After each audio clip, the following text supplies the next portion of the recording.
Despite appearances, my name is Paul and this is my second attempt at getting the Wood Night weekly workshop update happening.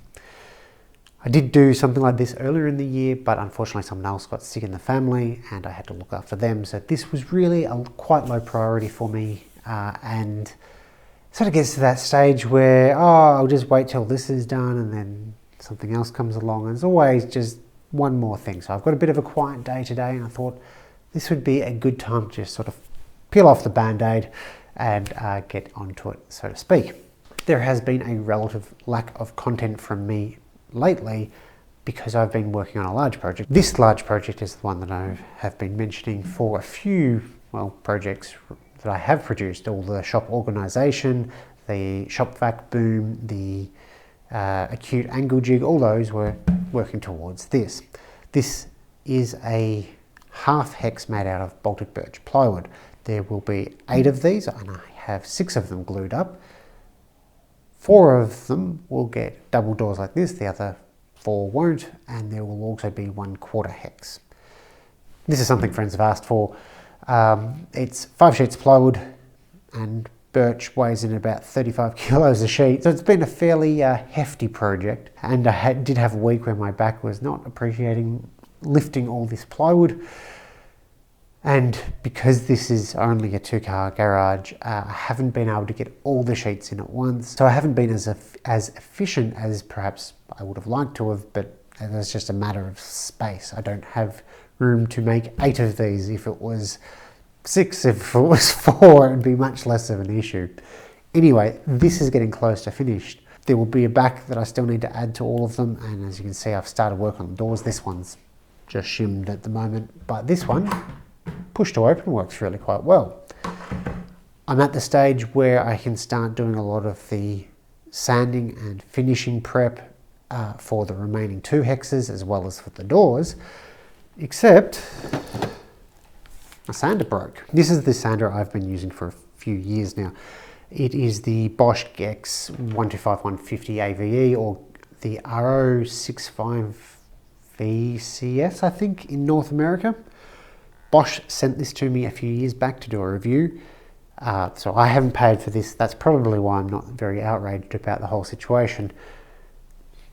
I gave this a favourable review back then, and it actually has served me really well. For its price, which is about $270 Australian, it is perhaps the best sander on the market under $500, probably under $600. There's not really a lot of options.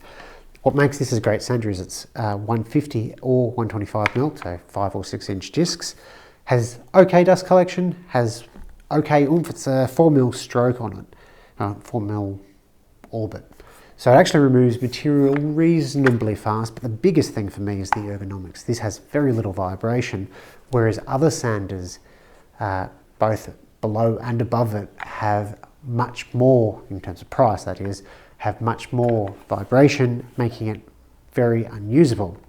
This I did compare against Milwaukee that I also got to review, and this removed material just a hair slower, but I can sand for hours with this without it hurting my hands, whereas the Milwaukee, about 20 minutes was all I could manage before it really hurt my hands. Now, that being said, this part sheared off, so this is, I guess, the drive gear. It goes into the back side of the pads, and that's what drives the pad around. If you just have a single bolt, eventually it's going to work itself loose, particularly with the random orbit pattern. Unfortunately, this isn't really a user serviceable part. It's part of the main shaft that goes into the motor. So I haven't contacted Bosch yet, so I'm not going to have a go at them for that. I've only come across one other person who's had this issue, so perhaps it's a design flaw, perhaps this was just a faulty part, and that happens. It's just, I think probably for the first time I've had a really legitimate reason to not sand. Never enjoy sanding, but now I have a pretty legitimate reason because I don't have a sander. Coincidentally, I did actually happen to order a new sander about a week and a half ago, and I wanted to do a mid-tier sander versus top-end sander comparison, see what sort of features you get for paying more.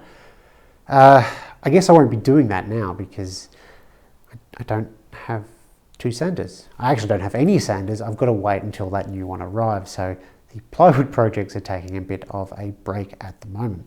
I'm sure some of you may have picked up that there's something wrong with my face, and that's the lack of beard. I've had a beard for quite some time now, but I'm getting to the point where I don't really want to be breathing in a lot of dust in particular operations. Now, if I'm just cutting stuff on the table saw, I should wear a respirator, but I'm probably not going to. But definitely sanding and power carving is something that I don't enjoy the day after when my nose is full of sanding and carving dust. So I went and bought a GVS Eclipse half dust mask, and I've been using this for a couple of weeks now and find it very comfortable. But like all respirators, other than powered air respirators, got to have kind of clean shaven skin, otherwise you don't get a good seal on it. If people are interested, I can talk a little bit more about this in I don't know, a future episode or something, but I quite like this because it's fairly slim, a bit cheaper than the 3M 7000, though the 3M 7000 is 7500, whatever the actual model number is a great respirator, but because I don't really need it for the fumes, this is nice and compact, and so far so good. I have now done 2 live stream tests. I'd love some feedback, opinions on that. So the things I've been testing haven't so much been the audience or the show format or anything like that. It's just the technical side of it. I have enough bandwidth now, as an internet connection. My laptop's powerful enough now. The only lacking part is the cameras. I've been trying 2 webcams that we already had, one built into the laptop and an external one. The external one's not too bad. The one built into the laptop is terrible.